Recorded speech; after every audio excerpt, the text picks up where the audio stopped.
Navy Army game, always a special environment when this game takes place in Philadelphia. Navy Army once again taking place this Saturday, coming up December the 10th.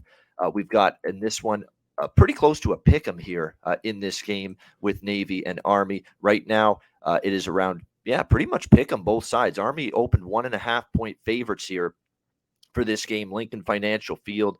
How about this total, Connor Mack? 33, the total in this game, Navy and Army. And if I'm not mistaken, I just want to make sure I've got this right.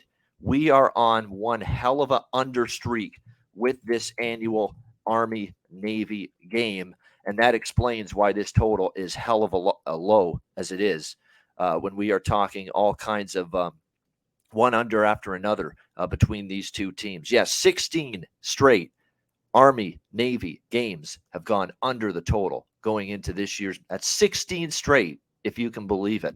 And that is why this total is as low as it is. So you have to make up your mind and say, have we gotten to the point where this total now is too low while it has gone under in 16 straight head-to-head meetings between Navy and Army? Look at where some of these totals have been. 55.5 in 2012, 49.5 in 2013, 55.5 in 2014.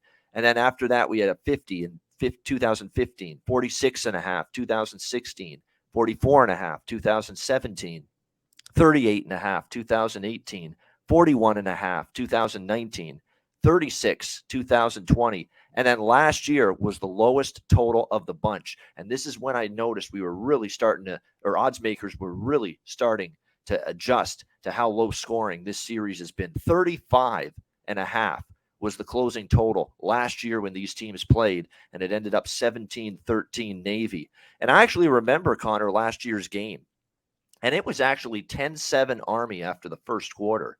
And after that first quarter, I'm thinking, we're finally going to get a bloody over out of this series with these two teams. And sure enough, it slowed right down after that. Defenses took over. You got the traditional time-consuming long drives that you typically get in a game between Army and Navy. And the next thing you know, it ended up still staying under the total with 30 points last year. So this is definitely under or pass. But I'm cautioning you right now. We're talking about the single lowest total by far that we have seen in the last 16 years. So again, we've had 16 straight unders, but this is by far the lowest total we have seen in a Navy-Army game during that span. Yet I'm not betting it over, even with this being the lowest total during that span. When you look at Army's defense, it shut down UMass. It was a little bit better in their last two games. But more than anything, it just feels like when you get these two teams playing one another, and the same thing goes for when Army plays Air Force and when Navy plays Air Force as well, the other service academy team. I mean, it's just consistently lower scoring games. The teams know how to defend the triple option. All these teams do.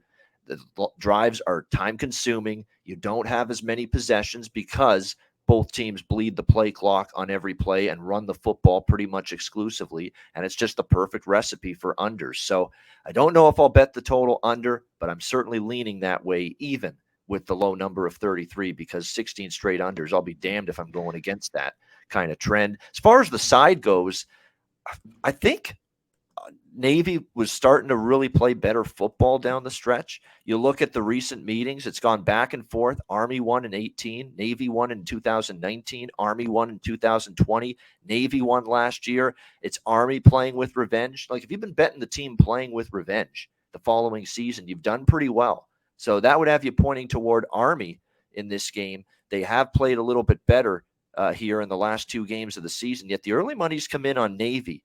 And if you actually look at the way Navy's played down the stretch, I think I still lean Navy, even though it's Army looking to avenge the loss from last year, because I like the way Navy played down the stretch. They hung tough with Cincy.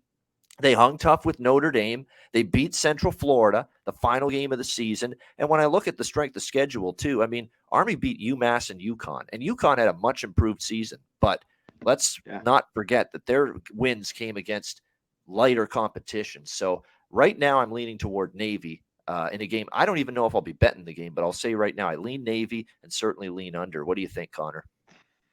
Yeah, I don't know if I want to get involved in in this game either. You ripped through it. I mean, there was the lowest total last year, and still couldn't get there after scores right away in that first quarter. It's under. I just do you want to be the guy who's been 16 in a row and to take the over? I don't. I'd rather just watch this game and not bet it.